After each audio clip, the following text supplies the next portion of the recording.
नया साल हमेशा नए संकल्पों और नए विचारों को पूरा करने का सामर्थ्य देता है, क्योंकि यही संकल्प साकार स्वरूप में परिणत होते हैं एक दिन।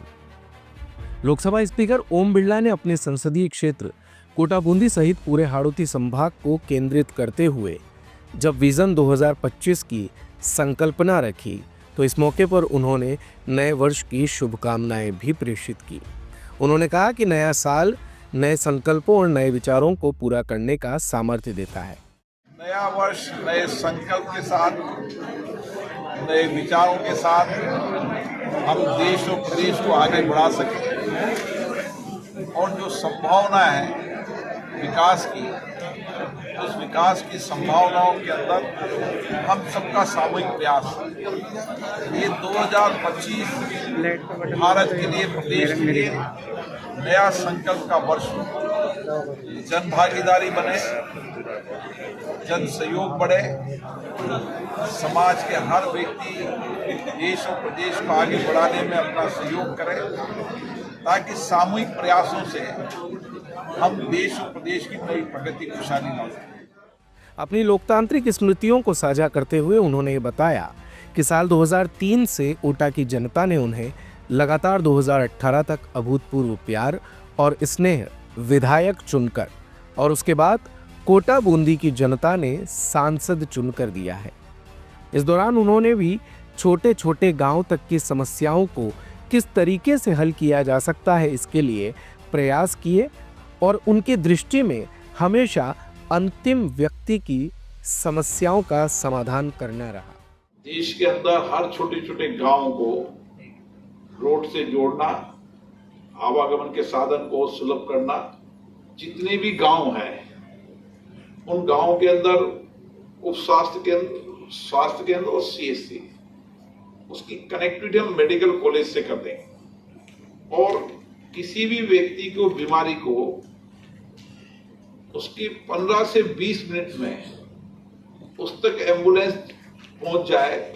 CHC सेंटर पर नेटवर्क ऐसा करेंगे कि 15 से 20 मिनट के अंदर जब इमरजेंसी कॉल करे उस समय इमरजेंसी कॉल पहुंच जाए। लोकसभा स्पीकर ने कहा कि साल 2025 कोटा बूंदी की जनता की अपेक्षाओं को पूरा करने वाला साल होगा।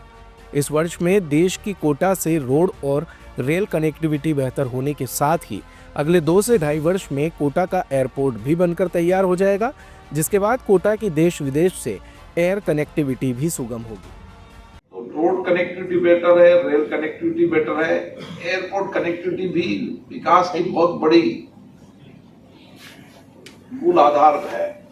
आज की वर्तमान परिस्थिति में कभी नहीं होता था, लेकिन समय बदल गया है, लोग समय जल्दी में रहते हैं। तो जब भी किसी चीज विषय पर मैं बात करता हूं तो मुझे लगता है कि एयरपोर्ट की उन संभावनाओं को पूरा कर लेंगे। कनेक्टिविटी के मामले में भी कहां से कनेक्टिविटी हो सकती है, हाईवे की 8 लाइन की उन कनेक्टिविटी और कनेक्टिविटी से कोटा की कनेक्टिविटी को कैसे बेटर किया जा सकता है, ताकि आदमी दिल्ली बॉम्बे कॉरिडोर और शहर की कनेक्टिविटी बेटर हो सके। उन सारी संभावना को कुछ दराव और अन्य विषय जहाँ पर जाम देता लोगों का, उसकी भी प्रक्रिया शुरू होगी। 2-3 महीने में उसका भी टेंडर काम शुरू हो जाएगा। तो जो जहाँ भी बाधाएं हैं इस 8 लाइन में सारी बाधाओं को क्लियर कर चुके हैं। पर्यटन को दृष्टिगत रखते हुए उन्होंने कहा कि निकट भविष्य में हाड़ौती पर्यटन के लिहाज से देश में एक महत्वपूर्ण स्थान होगा, जहां जल और जंगल के लिहाज से पर्यटकों को जंगल सफारी और चंबल सफारी का भी आनंद मिल सकेगा। इस दौरान उन्होंने कोटा महोत्सव की ऐतिहासिक उपलब्धि के बाद रिवर फ्रंट के प्रचार प्रसार, वहां पर कार्यक्रमों के आयोजन तथा हाड़ौती की अकूत पर्यटन संपदा को वैश्विक पटल पर लाने के लिए कोटा में ट्रैवल एजेंट्स को भी लाने की बात कही। अब यहाँ पर हम आने वाले समय के अंदर जल और जंगल की 2025 के अंदर सफारी शुरू कर देंगे और जो संभावनाएं पर्यटन की यहाँ पर है, उन पर्यटन की सारी संभावनाओं पर काम चल रहा है। चाहे रिवर फ्रंट हो, रिवर फ्रंट के अंदर भी किस तरीके से और डेवलप किया जा सकता है, देश और दुनिया के अंदर रिवर फ्रंट की विशेषताएं कैसे बताई जा सकती है, कैसे यहाँ पर कार्यक्रम आयोजित करके पर्यटकों को लाया जा सकता है। उन सारी विषयों पर दिल्ली पर कई बार चर्चा हुई। बहुत बड़े स्टेट होल्डरों और दुनिया के और देश के जो बड़े ट्रेवल्स हैं उनका बुलाकर चर्चा की, उनको भी एक बार यहाँ पर लाएंगे तो वह भी यहाँ पर सारी पर्यटन की संभावनाओं को देखें, क्योंकि पर्यटकों को लाने में ट्रेवल्स एजेंट की भी बहुत बड़ी भूमिका होती है। इसके अलावा उन्होंने कोटा बूंदी में केशराय पाटन व मथुराधीश जी के मंदिर को जोड़कर धार्मिक पर्यटन सर्किट बनाए जाने की सोच को भी भविष्य में साकार स्वरूप देने के बारे में बताया। पूरे हाड़ौती पर्यटन सर्किट को बनाने में जहाँ पर्यटन सर्किट भी बनेगा वहाँ आध्यात्मिक पर्यटन भी है, चाहे केशराय पाटन का मंदिर हो, चाहे मथुराधीश टेम्पल हो, चंद्र चौकी हो, उनको भी हम डेवलप करेंगे ताकि आध्यात्मिक टेम्पल, धार्मिक टेम्पलों के माध्यम से हम अधिकतम धार्मिक पर्यटकों के आना। लोकसभा स्पीकर ने कहा कि साल 2025 नए उद्योगों की स्थापना का भी वर्ष होगा ताकि हम अधिक से अधिक रोजगार सृजन कोटा में कर सकें। इस मौके पर उन्होंने कोटा में उद्योग लाए जाने की भी कार्य योजना बताई तथा ये भी कहा कि 2025 में ही कोटा में इंडस्ट्रियल पार्क भी बनकर तैयार हो जाएगा। कोटा स्टोन और मंडाना स्टोन के लिए उन्होंने स्टोन पार्क बनाए जाने के बारे में जानकारी दी। इसी के साथ एग्रोबेस इंडस्ट्री, नए उद्योग, ताकि हम अधिकतम रोजगार सृजन कर सकें। नए उद्योगों को लगाने का भी ये वर्ष होगा। इंडस्ट्रीज के सेक्टर के अंदर आने वाले समय में 1000 बीघा से ज़्यादा का एक इंडस्ट्री पार्क बनाएंगे ताकि जो भी लोग इंडस्ट्री लगाना चाहते हैं उनको तुरंत जमीन मिल जाए और वो अपना काम शुरू कर सकें।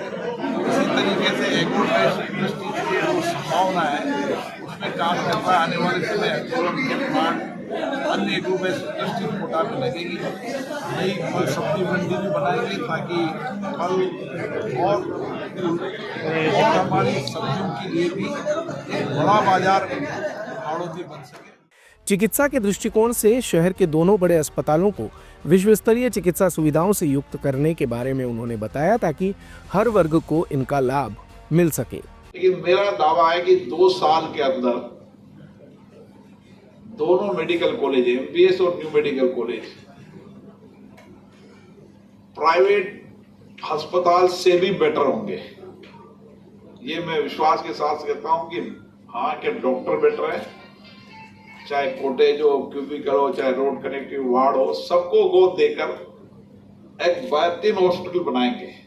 दोनों हॉस्पिटल संसाधन बहुत बढ़ गए, इंफ्रास्ट्रक्चर बहुत बढ़ गया है।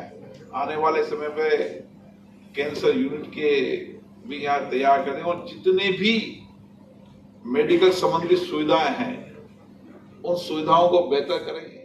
कोटा बूंदी के स्कूलों में डिजिटल एजुकेशन को बढ़ावा देने के लिए भी उन्होंने रोड मैप बताया तथा कोटा में आगामी वर्षों में एक अंतर्राष्ट्रीय क्रिकेट स्टेडियम निर्माण होने की भी बात कही।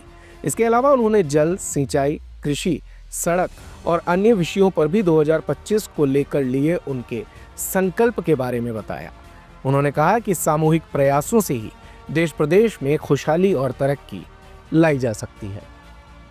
मेरा मानना है कि देश में कोटा बूंदी हाड़ौती एक ऐसा क्षेत्र है जहाँ विकास की संभावनाएं अभी बहुत है और विकास में जहाँ सामाजिक कल्याण भी हो, लोगों की व्यक्तिगत जीवन में परिवर्तन भी आए, रोजगार भी मिले, वही आर्थिक रूप से संबल भी हो।